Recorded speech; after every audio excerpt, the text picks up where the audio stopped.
دوستوں کے سامنے یہ بات کہی تھی تو پھر کراچی سے بھی بات آگے بڑھی اور ہمیں پھر حیدرآباد، میر پور خاص، لاڑکانہ، سکھر سے بھی لوگوں نے بے انتہا ٹیلی فون کالز کی اور انہوں نے کہا گورنر صاحب ہمارے ساتھ بھی یہ واقعہ ہوا ہے اور ہم بھی بہت پریشان ہیں، آپ نے صرف کراچی کے لیے یہ اناؤنسمنٹ کی ہے۔ تو آج میں نے اس لیے آپ سب کو تکلیف دی کہ صرف کراچی ہی نہیں، پورے سندھ سے میں یہ سمجھتا ہوں کہ جو شخص بھی جس کی موٹر سائیکل پچھلے سال کے آخری 3 مہینے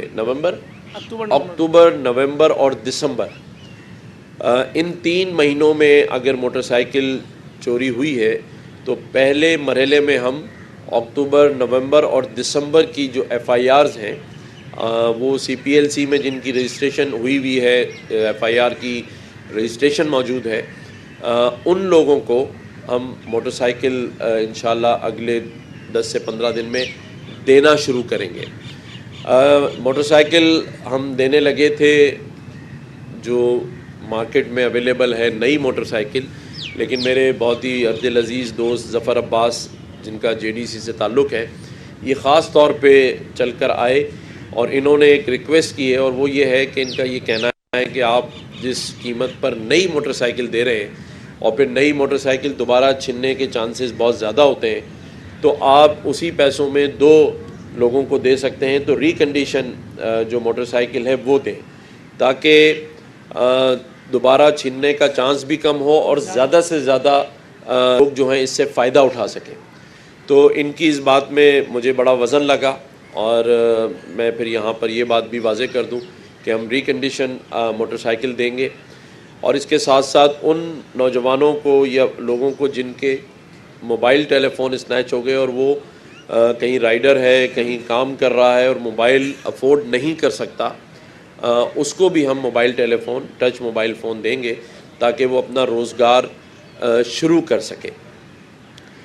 یہ ہے تو بڑا مشکل کام، اب اس کے لیے فنڈز کی بڑی ریکوائرمنٹ ہے۔ یہ میں آپ کو واضح کرتا چلوں، کچھ لوگوں نے اس پر تنقید بھی کی، اور وہ تنقید یہ تھی کہ آپ لا اینڈ آرڈر ٹھیک نہیں کر سکتے اور آپ جو ہے معاملات کو درست سمت نہیں لے جا سکتے، اور آپ نے ایک آسان طریقہ کر دیا ہے کہ آئیں اور موٹر سائیکل لے جائیں۔ تو میں ان لوگوں کے لیے صرف یہ بات کی وضاحت کر دوں کہ گورنر آفس کا لا اینڈ آرڈر ٹھیک کرنے کے لیے کوئی ایگزیکٹو اختیار نہیں ہے۔ آپ سبھی کے سامنے ہے، میں تو کئی مہینوں سے کہتا رہا ہوں کہ 1-2 ہفتوں کے لیے آئی جی یا سی سی پی او کو گورنر ہاؤس کے ماتحت کر دیں، اس شہر میں اگر کوئی بڑا کرائم ہو تو اس کی ذمہ داری میں لینے کے لیے تیار ہوں۔ یہ آپ سب کے سامنے میرے بیانات موجود ہیں، لیکن میرے خیال سے جن کو سننے تھے انہوں نے نہیں سنے۔ گورنر کے پاس کوئی ایگزیکٹو پاور نہیں ہے، کوئی فائنینشیل پاور نہیں ہے۔ 18ویں ترمیم کے بعد سی پی ایل سی بھی ہمارے پاس نہیں ہے جو کہ سندھ گورنمنٹ نے اپنے پاس لیا ہوا ہے، یونیورسٹیز بھی پاس نہیں ہیں۔ تو یہ جتنا کچھ ہم کرتے ہیں یا کر رہے ہیں اس میں صرف ایک چیز شامل ہے، وہ ہے اخلاص اور نیت کہ اس صوبے کے لوگ بے یار و مددگار صرف بیانات کی حد تک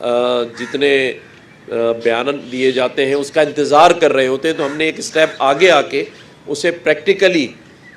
لوگوں کے دروازوں تک پہنچانے کے لیے جو اقدام کیا ہے، اس میں میں اور میرے جو دوست ہیں وہ مل کر ان ساری چیزوں کو سپورٹ کرتے ہیں۔ تو ان موٹر سائیکلوں کی جو پرچیز ہے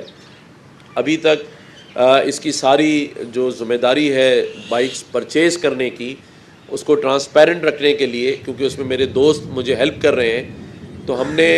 ظفر عباس بھائی کو یہ کام سونپا ہے۔ انہی کی ٹیم یہ ساری بائکس مارکیٹ سے پرچیز کرے گی، اور ابھی تک 50 یا 100 بائکس 73 بائکس ابھی تک پرچیز ہو چکی ہیں۔ جو پیسے میں نے اور میرے دوستوں نے اس میں ڈالنے ہیں وہ ہم آہستہ آہستہ ظفر عباس بھائی کو پہنچاتے جا رہے ہیں۔ 1 روپیہ بھی گورنمنٹ آف سندھ یا گورنر ہاؤس کا اس کام میں شامل نہیں ہے۔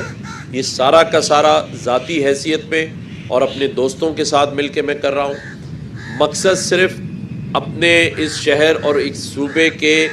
نوجوانوں کے زخموں پہ مرہم رکھنا ہے،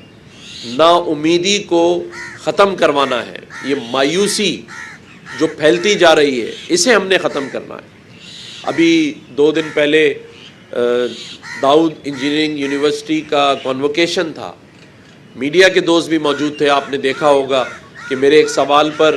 تمام ہی طالب علموں نے ہاتھ اٹھایا کہ وہ پاکستان سے باہر جانا چاہتے ہیں۔ وجوہات کیا ہیں؟ وجوہات یہی ہیں کہ جب ایک شخص اپنے موبائل کو محفوظ نہیں رکھ سکتا، موٹر سائیکل نہیں ہے، روزگار کے مواقع نہیں ہیں، تو نا امیدی بڑھ رہی ہے لوگوں میں۔ ہم نے اس نا امیدی کو ختم کرنے کا عہد کیا ہے۔ اس وقت میں ان نوجوانوں سے بھی اپیل کروں گا جو نا امید ہو رہے ہیں کہ آج پاکستان کو جتنی آپ کی ضرورت ہے اس سے پہلے شاید کبھی نہ رہی ہو۔ ہم جس معاشی بحران سے گزر رہے ہیں تو ہمیں اپنے اس ٹیلنٹ کو اس پاکستان میں رکھنا ہے، پاکستان کے لیے استعمال کرنا ہے۔ تو میں یہ بتا دوں آپ کو کہ جو وعدے ہم نے لوگوں سے کیے تھے آج الحمدللہ وہ اپنی تکمیل پر ہیں۔ آئی ٹی کی جو ایک یونیورسٹی، منی یونیورسٹی میں کہہ سکتا ہوں، وہ آپ کے عقب میں تیار ہو چکی ہے، کمپیوٹر لیب ہو چکا، 24,000 اسکوائر فٹ کا ہم نے یہ ایئر کنڈیشن پرماننٹ مارکی یہاں نصب کر دیا ہے، جس میں 20 سے زائد واش رومز ہمارے بھائیوں اور 20 سے زیادہ بہنوں بچیوں کے لیے بنائے گئے ہیں، کیفیٹیریا بنایا گیا ہے، اور اس کے ساتھ ساتھ جو ہم نے